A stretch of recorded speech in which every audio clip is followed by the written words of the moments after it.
with Occupy Chicago for a while now. Most recently, I've been mostly working on jail support work for the NATO 5, who I'm sure you all heard about. I'm going to talk to you a little bit about their situation and my personal experience with the infiltrators who set them up, as well as what we can all do to protect ourselves from this kind of harassment. So, my story really began right after April 7th, which was a big outreach day Occupy Chicago had. We had actions in the street all over the city. We had about 2,000 people come down to Grant Park for teach-ins and a bunch of other activities. It was a really big success, and to try to harness some of that energy, we set up orientation sessions the following week. Well, at that orientation session, we had about 20 great new people, and a lot of them are doing a lot of great work with us now, but there were two people in that group who proved to be really damaging to our organization and some of the great people we have working with us. You better know them as Mo and Gloves. They were two undercover agents who infiltrated our group and spent over 2 months with us, getting to know us really well. At the time, we had no reason to be suspicious. They seemed like any other new folks that came around. They were excited. They'd been waiting for this moment for a long time, it seemed like, and you know, just like any of us, once we got down here, we weren't going to leave. Now, we didn't realize they were being paid not to leave. They took a lot of time working on NATO housing, they claimed, calling churches and community centers, and they claimed that they were really excited to be here. Now, of course, their work never turned up anything. They spent a lot of time at the Woodlawn Mental Health Clinic. They claimed to be big supporters of the issue. Gloves went out of her way to lie about having relatives that were mentally ill and how compassionately she cared about the situation. They even went and got arrested there defending the camp to further give this idea that they really wanted to be a part of our movement. About a week after that, Mo approached me with an idea.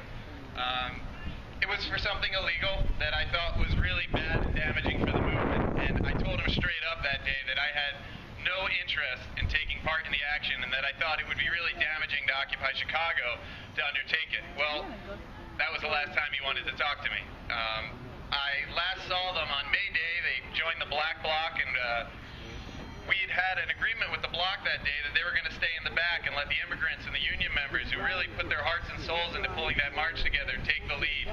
And for the most part, they listened to that, except at one point while I was marshalling, we noticed that there was a small group trying to push forward. Well, among those people doing it was one of the undercover agents. I wouldn't hear of them or see them again until after May 16th, when two really good friends of mine and two incredible members of our community had their home raided by the police. That night, 11 people were disappeared for over 48 hours. We had no idea where they were, they had no idea where they were, and they had no idea why they were being held. Now, of those 11, 2 of them suddenly got released immediately. Turns out it was Mo and Gloves. 3 of those 9, though, are still in custody today. You know them as the NATO 3. They're all being held on $1.5 million bail and being charged with these outrageous accusations of terrorism. About a few days later, 2 other individuals who also took part in Occupy Chicago, even one of them led a teach-in on April 7th. They were also taken, and they make up what we now know as the NATO 5. Now, what happened to them really isn't surprising, because every time we have these large mobilizations against, you know, whether it's the G8 or NATO or the Democratic National Convention, we see the same script play out. There's a preemptive raid. There's supposedly Molotov cocktails involved, something that we never even see at any of these protests.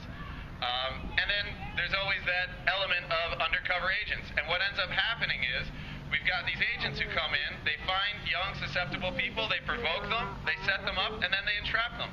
And why are they doing this is the question we need to be asking. And it's in this situation, it was to justify a $60 million security budget that our tax dollars went into to protect the city of Chicago from the peaceful demonstrators who spoke out in the largest mobilization against NATO that we've ever seen.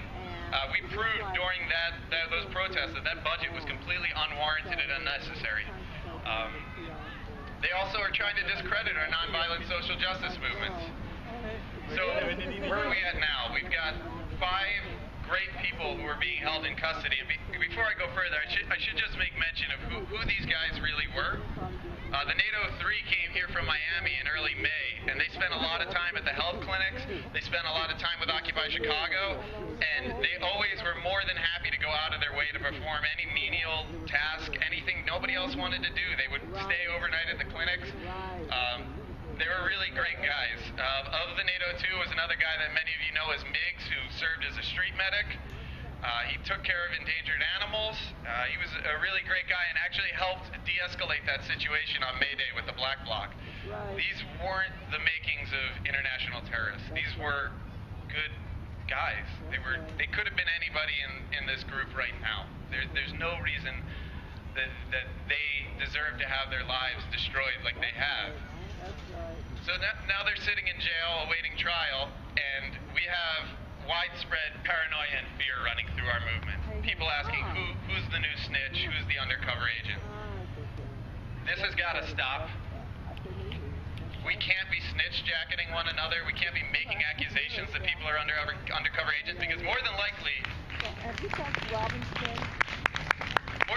you're going to have no idea who that person is until it's too late. I mean, one of the NATO 5 went through years of having people harassing him, telling him he was an undercover agent. Caused him a lot of stress. And as we can see now, he certainly did not deserve that treatment. So yeah, we cannot be snitch jacketing one another. The only thing we can really do to protect ourselves is set up our own personal boundaries. If somebody comes up to you like Mo did to me and wants you to engage in something that you feel is illegal or you feel is wrong, and it's not just, general civil disobedience, you need to let that person know right then that you don't want to be a part of that conversation and that it's over. Don't engage them, don't have a debate about it. Let a friend know that somebody approached you about that. Because their goal with this, among other things, is to shut down our movement. They want us to be scared of each other. And our biggest strength this whole time has been being open and allowing anybody to come into our movement. We can't allow that to stop. It's our greatest strength.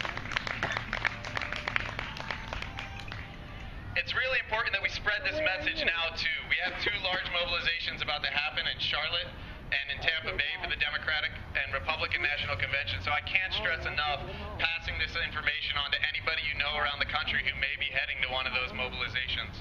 Because this stuff will happen again. It's going to continue to happen. And there's a reason for it. I mean, all this stuff is scary, it's depressing, and it's disheartening. But we need to keep in mind why they're doing this. They're doing it because we're winning. We're getting a message out that resonates with the people of this country, and we can't stop sending that message out, because that's exactly what they want us to do. I mean, that's why they're going after Private Manning for exposing all these state secrets. It's why they went after Dr. King in the 60s. It's why COINTELPRO existed. We need to keep in mind that we are winning, and we have to keep fighting, and we're not going to let this slow us down. Thanks.